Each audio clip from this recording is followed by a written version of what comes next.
मैं पहले ही आपको बताना चाहता हूं कि मेरा इंटरेस्ट क्या है कि हमारी ऐसी आदिवासी लीडरशिप बने कि जहां भी कांग्रेस पार्टी में हम देखें, मैं आपकी कांग्रेस पार्टी में मदद करना चाहता हूं। उसके लिए आपको संगठित होना पड़ेगा और जो सचमुच में आदिवासियों की बात कर रहे हैं, जो थोड़े डायनामिक हैं और आदिवासियों को लड़ रहे हैं, उनको आगे करना पड़ेगा। तो अब हम क्या कर रहे हैं, हम नया कदम ले रहे हैं। अभी हमने गुजरात में शुरू किया है, उसमें 41 नए डिस्ट्रिक्ट प्रेसिडेंट हमने चुने और डिस्ट्रिक्ट प्रेसिडेंट्स में उसमें आदिवासी होंगे, उसमें दलित होंगे, उसमें पिछड़े होंगे, उसमें जनरल कास्ट होंगे, उसमें सब होंगे। जो पावर है हम डिस्ट्रिक्ट प्रेसिडेंट को देने जा रहे हैं। तो डिस्ट्रिक्ट प्रेसिडेंट वहां पे कांग्रेस पार्टी को चलाएगा, कांग्रेस पार्टी की रक्षा करेगा, आइडियोलॉजी हमारी जो विचारधारा है उसकी रक्षा करेगा, मेंबरशिप बढ़ाएगा और डिस्ट्रिक्ट प्रेसिडेंट मतलब नोडल हमारा ऑफिसर बन जाएगा।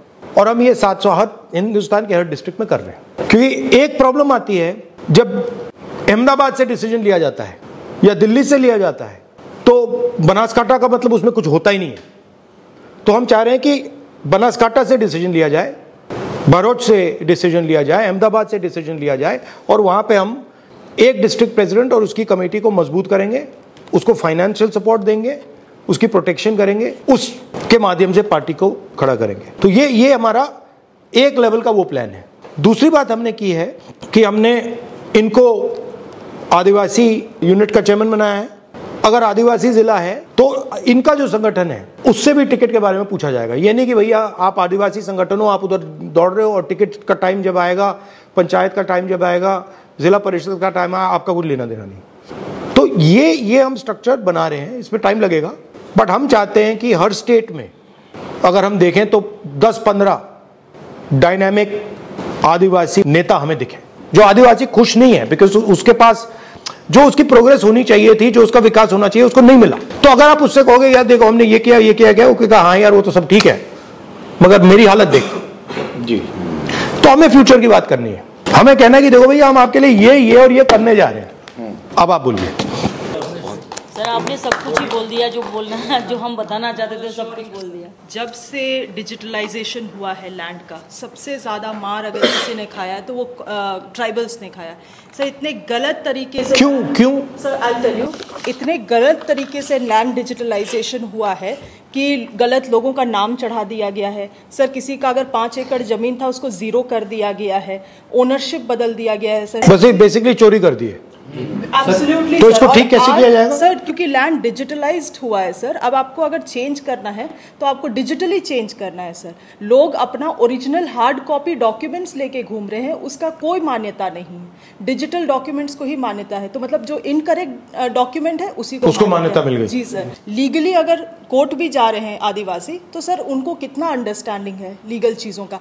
केस को जानबूझ के पेंडिंग रखा जाता है, आदिवासी फॉलो अप नहीं कर पाता है। सर उसके पास मोबाइल है, स्मार्टफोन तो है नहीं, छोटा फ़ोन किसी के पास वो भी नहीं, वो डेट तक नहीं फॉलो अप कर पाता है। अचानक से कोई नया ओनर इरप्ट हो जाता है लैंड का और कोर्ट का जजमेंट दे दिया जाता है, ओनरशिप को कंटेस्ट भी नहीं किया जा रहा है। सर ट्राइबल्स के लिए अलग से एक लीगल काउंसिल बनाया जाए जो कि ट्राइबल के लैंड इश्यूज़ को कंटेस्ट करे, आर्ग्यू करे। सर आज आप भी जानते हैं कि कोर्ट में कौन बैठे हुए हैं सर और कौन हमारा भला चाहता है। So that is a major issue sir वहाँ पे, क्योंकि लैंड है। ये क्या किए हैं कि इसमें मेजर जो फॉरेस्ट राइट्स एक्ट का जो अधिनियम है, जिसमें वन अधिकार का जो कमेटी बनना है, जिसमें 101% ट्राइबल्स रहेंगे सर। एक भी जगह नहीं बनाए हैं सर, ना उसको पावर है सर कि वो डिसीजन करेगा, और अगर वो डिसीजन कर गया तो कलेक्टर को भी पावर नहीं है कि वो उसको इग्नोर करे, पर उसको डीपली किसी कहीं नहीं बताए।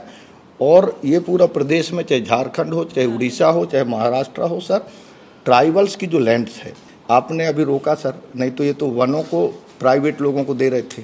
आपने एक पूरे देश में जो आदिवासी के अर्थ वाली बात की कि आदिवासी का मेन मीनिंग क्या है।